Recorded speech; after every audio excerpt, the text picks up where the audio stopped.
예수님보다 더 큰 일을 행하는 자가 누구인가? 그렇죠. 다시 말씀드리면 예수님보다 더 큰 일을 할 수 있는 사람은 누구인가? 우리가 본문에 나와 있는 말씀 속에서 그렇죠. 귀한 진리를 깨달아야 되는데 예수님은 그렇죠. 하나님의 때에 이 세상에 오셨고 예수님은 또 하나님의 때에 오늘 본문에 나와 있는 말씀처럼 아버지께로 가게 됩니다. 예수님의 공생의 기간 한 3년 정도, 어떤 학자는 3년 반 그렇게 봅니다. 대부분 3년으로 봅니다. 예수님이 3년여 동안을 그렇죠. 공생의 사역, 공적인 일을 하셨어요. 누구의 일을 하셨을까? 하나님의 일을 행하셨어요. 그는 이제는 때가 되면 십자가에서 달려 돌아가셔야 되고 또 때가 되면 하나님 나라로 올라가게 돼 있어요. 우리는 이러한 사실을 잘 알고 있어요. 잘 알고 있어요. 3년에 걸쳐서 공생의 사역, 하나님의 일을 하시면서 예수님이 점점 그렇죠? 하늘나라로 갈 시점이 다가오고 있는 거예요. 요한복음 14장까지 나와 있는 말씀에 보면은 점점점 다가오고 있어요. 예수님이 이러한 사실을 아신 것 같아요. 그래서 예수님은 제자들에게 이렇게 말씀하신 것이죠. 12절에 나와 있는 말씀, 내가 진실로 진실로 너에게 이르노니 나를 믿는 자는 내가 하는 일을 그도 할 것이요. 예수님을 믿는 자는 그렇죠. 예수님이 하신 일을 예수 그리스도를 믿는 자가 할 것이다.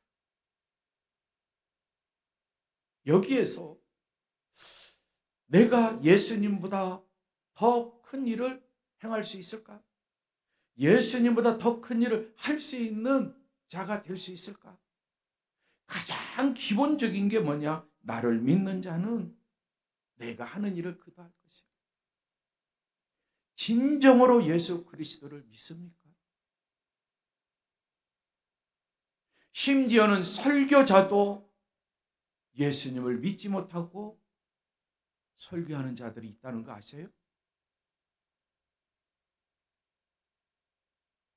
가르치는 자 중에 예수님을 믿지 않고 하나의 성경의 이론, 신학적인 이론을 가지고 학생들에게 그리고 성도들에게 청년들에게 가르치는 자가 있다는 사실을 아십니까? 이건 어느 신학자에 관한 이야기 아니고 목사에 관한 이야기도 아니고 바로 이런 이야기는 나에게 해당되는 이야기예요.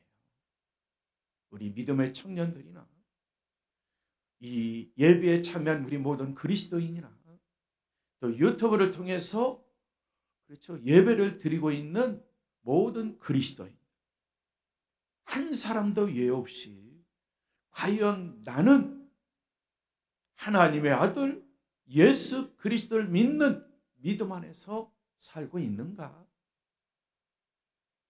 산다는 믿음의 확신이 있으면 예수님이 하신 일 나도 할 수 있고 우리 그리스도인도 할 수 있고 우리 청년들도 할 수 있고 유튜브를 통해서 예배를 드리는 온 그리스도인들도 할 수 있다는 거예요.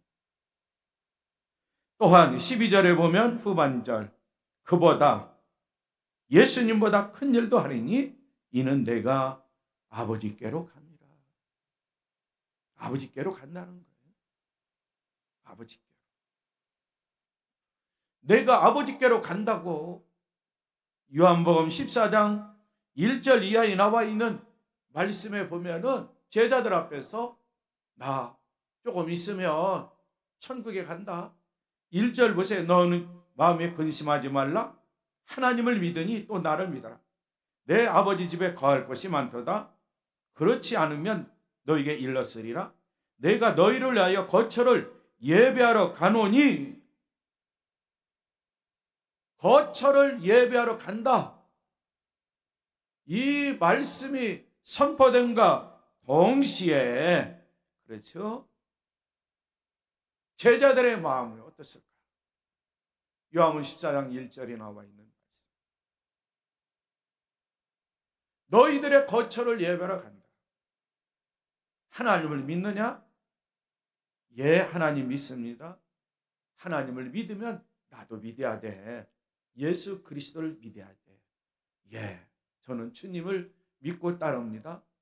주님, 저와 함께 영원히 이곳에 살지요? 변화 산상에 있던 어떤 제자는 그런 말도 있죠. 예수님이 나는 너희들의 거처를 예배하러 아버지 품으로 간다. 하늘나라로 간다. 그랬을 때에 진정으로 예수님을 믿느냐 이거죠. 함께 있을 때는 내가 당신을 믿어. 형제도 믿고 부모님도 믿고 아내도 믿고 남편도 믿고 그렇잖아요. 그런데 멀리 있으면 믿는다는 말이 사라져버려요. 가까이 있어도 사람은 믿지 못할 존재라는 거 다 아시죠? 믿음의 대상은 사람이 아니잖아요. 하나님이죠. 믿음의 대상, 우리들의 믿음의 대상은 하나님. 하나님을 믿으면 예수도 믿어야 된다. 제자들 알았지? 예.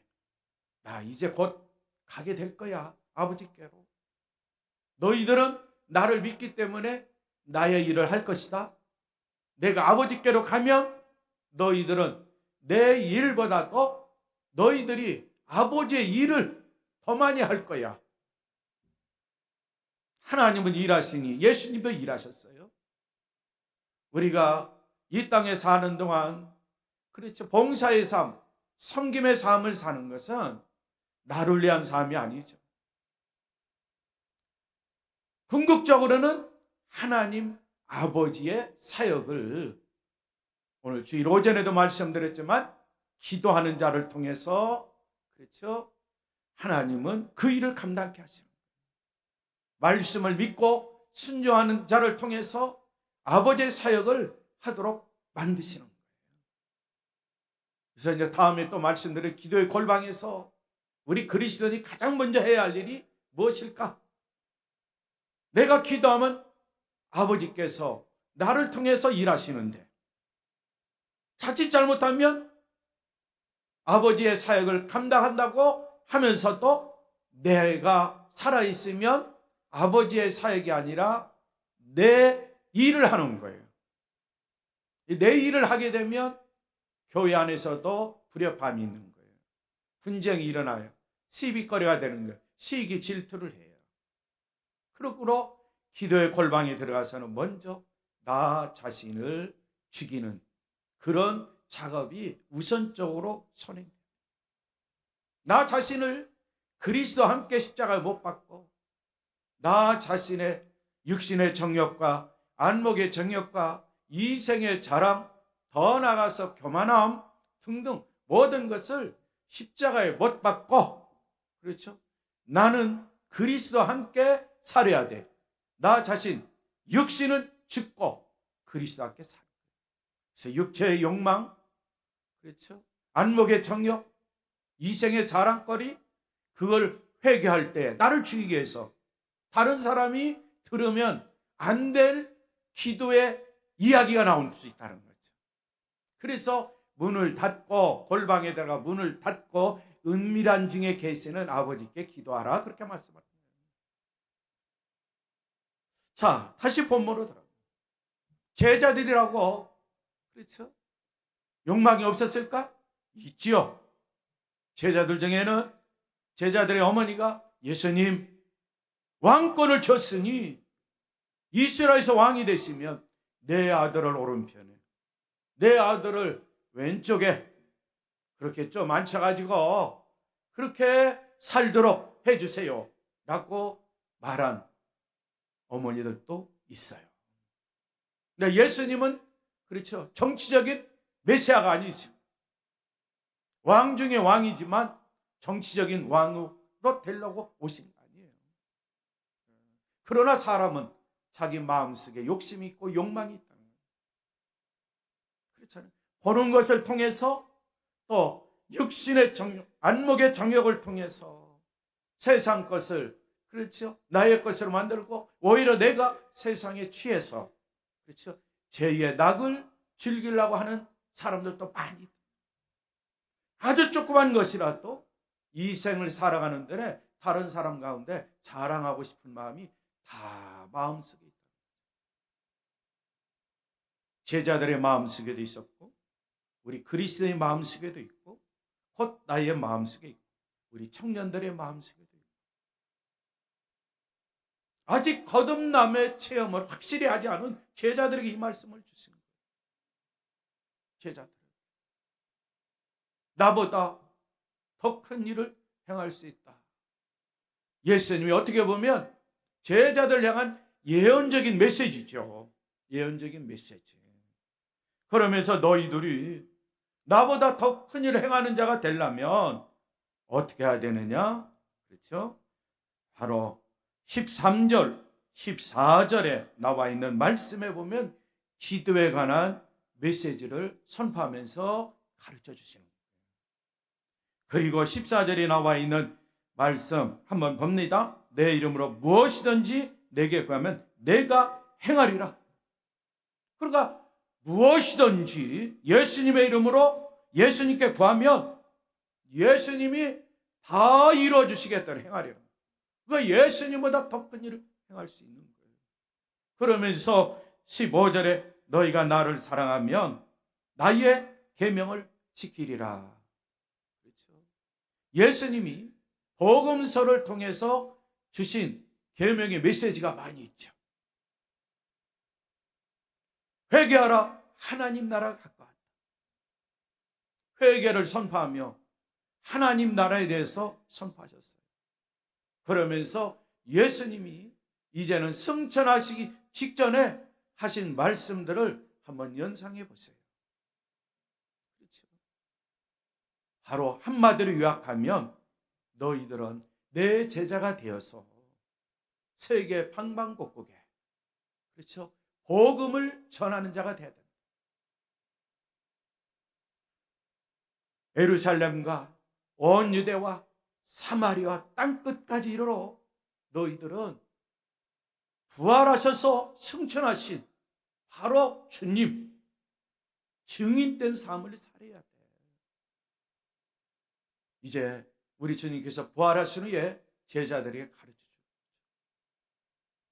자, 그러면서 이 일을 더 큰 일을 행할 수 있도록 우리가 그리스도인들이 제자들이 기도하고 말씀을 빼잡고 기도하면서 그 일을 잘 감당하는데 그러기 위해서는 바로 16절, 17절에 나와 있는 말씀에 보면은 보혜사 성령님에 관해서 말씀하고 있어요.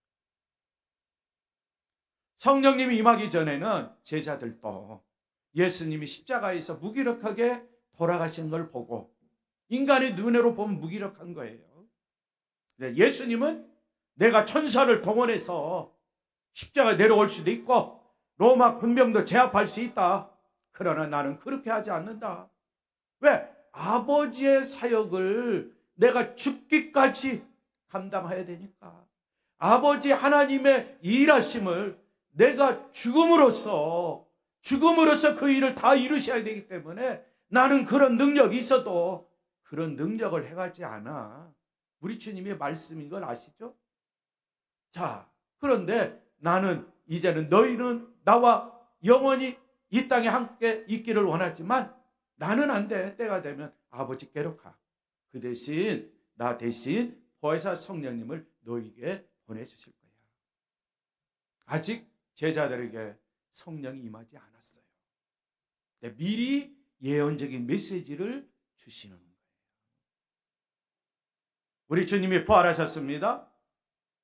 시간과 공간을 초월해서 제자들이 유대인들이 무섭고 종교 지도자들이 무서워서 방문을 걸어 잠고 꼭꼭 숨어 있을 때에 우리 주님께서 그들 앞에 나타나셨습니다. 너에게 평안이 있을지어다.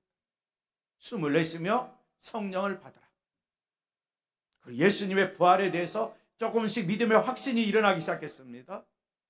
그리고 예수님이 부활하신 후 제자들과 함께 40일 동안 생활을 하셨어요. 다 잡수시까지 했어요. 그러면서 그들의 모든 필요를 채워주시겠다 또 말씀하시는 거예요. 중요한 것은 너희들 내가 이미 말한 것처럼 예루살렘 성을 떠나지 말고 거기서 성령이 임하는 그때를 기다려라 라고 말씀하셨어요. 그리고 나서 예수님은 승천하셨죠.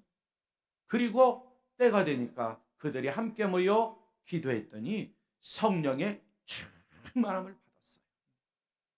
성령의 충만함을 받으니까 예수님이 지금까지 하신 말씀이 다 생각나고 기억나고 깨달음이 오는 거예요. 그렇지. 예수님이 하신 사역이 그렇죠. 하나님 나라 일을 했지. 우리도 그 일을 감당하죠. 그러니까 예수님이 그렇죠. 하신 사역의 범위를 보면은 성경에 보면은 그래서 아주 좁아요. 좁아요. 우리 그리스도인들이 아시다시피 예수님이 하신 사역 한번 보세요. 갈릴리 호수에서 사역하신 거 아시죠? 예루살렘 성을 중심으로 해서 사역하신 걸 아시죠? 이제는 더 나가서 이제는 그렇죠. 북쪽 갈릴리 지방에서 중심으로 해서 사역한 거 아시죠? 팔레스타인 땅이 좀 넓은데 그 땅 전부를 그렇죠. 돌아다니시면서 3년 동안 사역하신 게 아니에요. 팔레스타인 지역이지만 아주 작은 그렇죠. 땅에서 유대 예루살렘을 중심으로 해서 조금 갈릴리 지방으로 중심을 해서 또 사마리아 땅을 또 중심으로 해서 그렇게 넓지 않은 그 범위에서 사역을 감당했다. 그러니까 제자들이 성령의 충만을 받고 물과 성령으로 거듭나고 회개하고 제사함을 받고 물과 성령으로 거듭나니까 이제는 예수님이 하신 말씀이 생각나고 성령의 역사가 일어나니까 그들은 예수님이 하신 말씀 그렇죠. 예루살렘과 온 유대와 사마리아와 땅끝까지 이르러 복음의 증인된 삶을 살았어요. 그러니까 예수님보다 더 큰 일을 제자들이 행했다는 거예요. 지리적인 관점에서 보면 분명히 제자들은 예수님보다도 더 큰 사역을 행했다는 사실을 알 수가 있어요. 마틴 루터가 이런 말했습니다.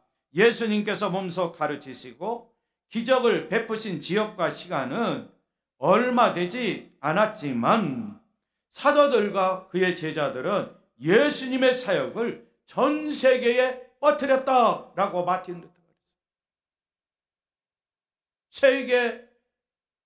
세계적으로 선교사를 가장 많이 파송한 나라가 미국이죠. 그렇죠? 두 번째 나라가 어느 나라인 줄 아시죠? 대한민국이죠. 대한민국. 그들이 하나님도 일하시니 예수님도 일하셨고 또 그들마다 사도들도 일하셨고 그리고 하나님의 부름을 받은 주의 종들 꼭 목사만 아닙니다. 평신도 선교사도 많이 나가 있습니다.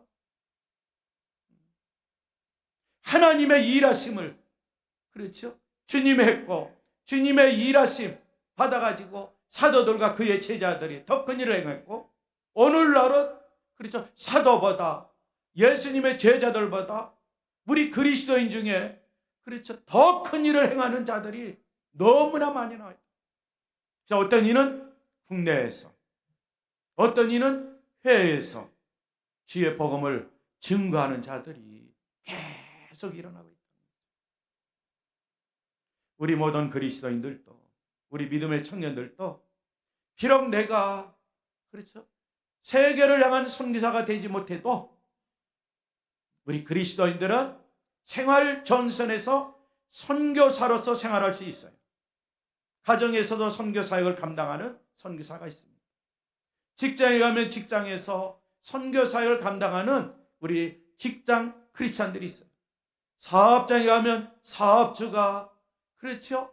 생활 선교사가 돼서 사업주가 관리자로서 선교사의 직분을 감당하는 사업주들도 많이 있습니다.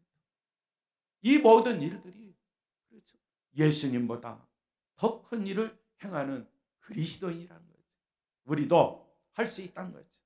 이 말씀대로 그렇죠. 예수님은 지금 하나님 보좌 우편에 계시고 그분은 우리를 위하여 기도해 주시고 우리 모든 그리스도인들이 예수님으로 기도하는 거예요. 무엇이든지 구하면 예수님이 행하시니까 이 말씀을 비어잡고 우리가 기도하는 거예요. 그리고 진리의 성령이 임해서 진리를 잘 깨우치고 진리의 말씀 따라 삶의 현장에서 생활 선교사가 되면 예수님보다도 더 큰 일을 행하는 우리 그리스도인이 될 수 있다는 거죠. 오늘 이 시간 예배를 드리고 있는 우리 모든 그리스도인들, 예수님보다 더 큰 일을 행하는 우리 온 그리스도인들이 꼭 되시기를 바랍니다. 작가 존 필립스가 이런 말을 했어요. 눈먼 사람이 보게 된 것도 놀랍지만, 그렇죠? 그가 복음의 능력을 보고 이해하게 된 것이 더 놀라운 일이다. 예수님이 나면서 눈먼 사람 치유해 주셨죠. 그래서 눈먼 사람이 보게 됐어요. 참 놀라운 일이죠. 놀랍다는 건 기적이죠.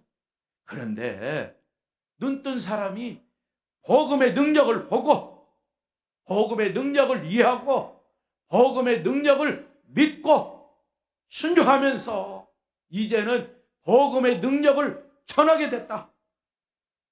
예수님보다도 더 큰 일을 행한 사람이 아니겠어요? 기도하겠습니다. 하나님 아버지, 우리 모든 그리스도인들도 요한복음 14장에 나와 있는 말씀에 근거하여 이 말씀대로 예수님의 가르침대로 생활하면서 예수님보다 더 큰 일을 행할 수 있는 그리스도인, 믿음의 청년들이 되도록 축복해 주시옵소서. 기도의 용사들 되게 하여 주옵소서. 성령 충만한 자들 되게 하여 주시옵소서. 성경을 통한 복음의 메시지를 잘 깨닫고 믿고 확신하며 복음 따라 생활 속에서 복음을 증거하고 복음을 전하고 한 영혼 한 영혼 구원받는 은혜의 역사를 체험하며 생활하는 온 그리스도인들, 믿음의 청년이 되어서 주님보다 더 큰 일을 잘 감당하여 하늘나라에 가서 하나님 아버지로부터 많은 상급을 받는 우리 모두가 꼭 되게 하여 주시옵소서. 예수님의 이름으로 기도하옵나이다. 아멘.